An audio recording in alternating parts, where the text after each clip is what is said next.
We've talked a lot over the last little while about how to meet people, how to engage with them in conversation, and how to show them your business opportunity, and finally, how to get them to make a decision. Unfortunately, not everybody makes the decision in the way you'd like them to. Hi, this is Lorna Rasmussen, and I'm speaking to you today from beautiful British Columbia, where I'm up for a couple of weeks visiting with my family. You know, what's interesting is that as much as we prepare and as good a job as we do, we will always have people putting off that decision. It has probably less to do with our process as it does to have to do with their decision-making process. So now you have to do what's called follow-up. And I'm sure you've all heard the term, and I may have used it with you, called fortune is in the follow-up. And it is.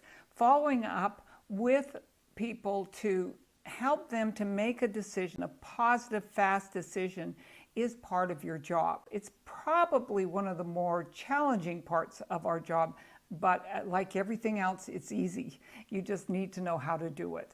So I want to do a little short series on how to follow up. And I want to start in a very global way, not about specifics, but about your attitude. And you, if you've been following me at all, know I talk a lot about attitude. Attitude is everything. How you approach things, your attitude towards them is going to change the situation. The situation is the situation. You're not going to change the situation necessarily, but you can affect how you respond to that situation. So here we are. We need to follow up with somebody. And the most important thing I believe that you can do is have the right attitude. I'm going to share with you an example that my mentor in life, Paul J. Meyer, used. He said whenever he'd go on a sales call, he would imagine a red carpet rolled out in front of him. And as he walked up that red carpet, there were trumpeters along that red carpet welcoming him.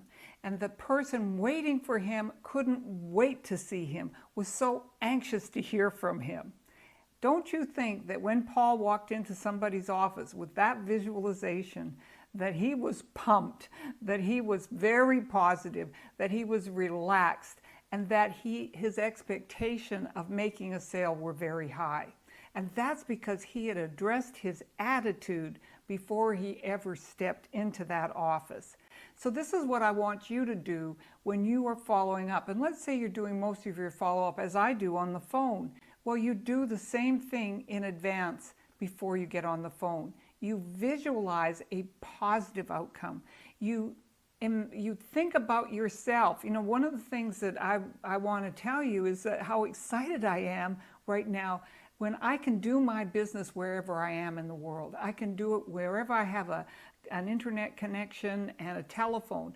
Now, when I think about that, I think about my business from that perspective. I'm very excited to get on the phone with somebody and let them know about the positive aspects of this business and see if it can't fit with what they're looking for in their lives. And I'm doing that. I have a lot of excitement about my own life.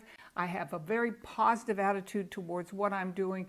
I'm not looking at that person as somebody I'm going to gain something from. I'm looking at that person as someone I'm going to give a gift to.